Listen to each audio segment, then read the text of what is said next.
صاحبزادہ احمد حسن صاحب نے بڑا خوبصورت سوال کیا ہے، اور جس اینگل سے وہ فرما رہے تھے کہ دنیا میں آنا جانا یہ تو ہے، اور جب بندہ دنیا میں آتا ہے تو آتے ہی وہ سانس لیتا ہے، اور سانس آنا اور سانس کا جانا اللہ یہ ہمیں ایک چیز کا پتہ بتاتا ہے، کوئی تو ہے جو نظام ہستی چلا رہا ہے، یعنی یہ سانس کا آنا اور جانا یہ ہمیں باور کروا رہا ہے کہ جو آیا ہے اس نے بالآخر جانا ہے۔ اور جب سانس اوپر آتا ہے تو اوپر ایک فرشتے کی ڈیوٹی ہے جو پوری کائنات کو چلانے والا ہے، جو خلق کرنے والا ہے، خالق ہے، اس نے ایک فرشتے کی ڈیوٹی لگائی ہوئی ہے۔ جب وہ سانس اوپر جاتا ہے تو اوپر ایک فرشتہ ہے، وہ عرض کرتا ہے رب العالمین اس سانس کو یہاں پہ روک لوں، تو اللہ امر دیتا ہے نہیں، اسے نیچے جانے دو۔ جب وہ سانس نیچے آتا ہے تو پھر ایک فرشتے کی ڈیوٹی ہے، وہ فرشتہ پھر عرض کرتا ہے رب العالمین میں اس سانس کو یہاں پہ بند کر لوں، اللہ فرماتا ہے نہیں، اسے اوپر جانے دو۔ ہمیں اس فکر کی ضرورت ہے کہ یہ سانس کا آنا جانا جس کے امر سے ہے، ہمیں اس کی اتباع بھی کرنی چاہیے، اطاعت بھی کرنی چاہیے۔ تو یہ سانس جب اوپر آتا ہے، نیچے آتا ہے، تو ہمیں اس سانس کے ڈورے کو بھی کس طرح اللہ کے ذکر میں شامل کرنا چاہیے۔ میرے مرشد کریم عارفوں کے سلطان، سلطان العارفین، برہان الواصلین، عمدۃ السالکین، قطب المکملین، حضرت سخی سلطان باہو رحمۃ اللہ تعالی علیہ، آپ ارشاد فرماتے ہیں کہ اس سانس کے ڈورا میں آپ اسم اللہ ذات کو لٹکا لیں، جب سانس اوپر جائے تو پھر بھی اللہ کی آواز آئے، جب سانس نیچے آئے تو پھر بھی اللہ کی آواز آئے۔ تو علامہ باسط صاحب یہ جب بندہ دنیا پہ آ گیا، کوئی بھی زبان بولنے والا ہے شخص، تو جب پیدا ہوتا ہے تو وہ اردو بولنے والے گھرانے میں پیدا ہوتا ہے تو اردو نہیں بولتا، اگر انگلش بولنے والے گھرانے میں پیدا ہوتا ہے تو وہ انگلش نہیں بولتا،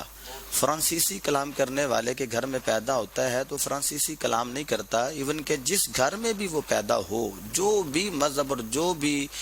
وہ زبان بولنے والے ہوں، وہ بچہ اس زبان میں کلام نہیں کرتا۔ ہاں جب بچہ دنیا میں آتا ہے تو روتا ہے،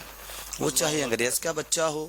چاہے وہ اردو بولنے والوں کا بچہ ہو، چاہے فرانسیسی کلام کرنے والوں کا بچہ ہو یا پشتو کلام کرنے والوں کا بچہ ہو، وہ آتا ہے تو روتا ہے۔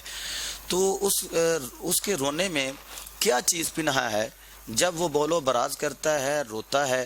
اور ماں اس کا بول و براز صاف کرتی ہے، اور صاف کرنے کے بعد سبزہ پھر اسے سینے کے ساتھ لگاتی ہے۔ تو اللہ جو ہے وہ 70 ماؤں سے زیادہ پیار کرنے والا ہے، اور اللہ رب العزت مجھے اور آپ احباب کو متنبہ کرتا ہے کہ جب بچہ دنیا میں آئے اور اسے بھوک لگی ہو، روئے، تو ماں اسے سینے سے لگا کے شیر پلاتی ہے۔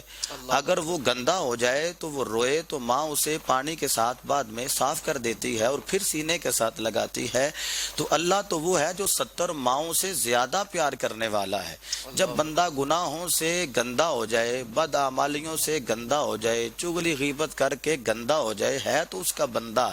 جتنا بھی گندا ہو جائے تو اللہ فرماتا ہے کہ تو بھی بندے رو تو صحیح، میں نے تجھے آتے ہی رونا سکھایا ہے، تو رو تو صحیح۔ جب تو روئے گا، اگر تیری ماں تیرا رونا دیکھ کے تیرا بولو براز صاف کر کے تو تجھے سینے سے لگا لیتی ہے، رو تو صحیح، بڑے تیرے گناہ ہو چکے،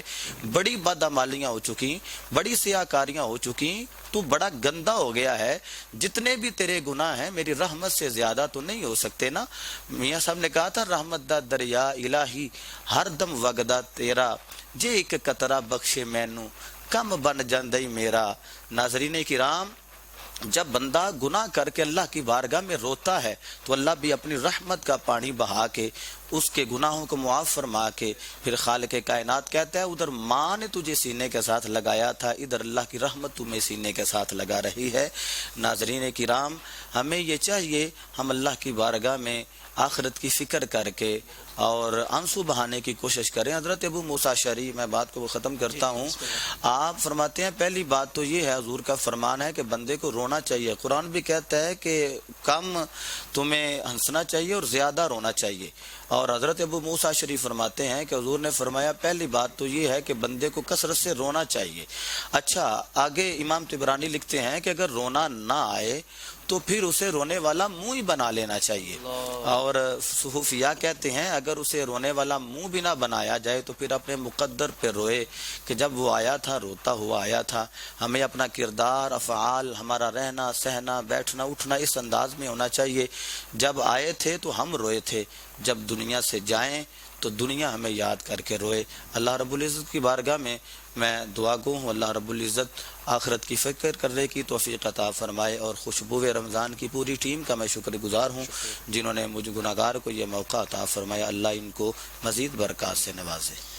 جی علامہ صاحب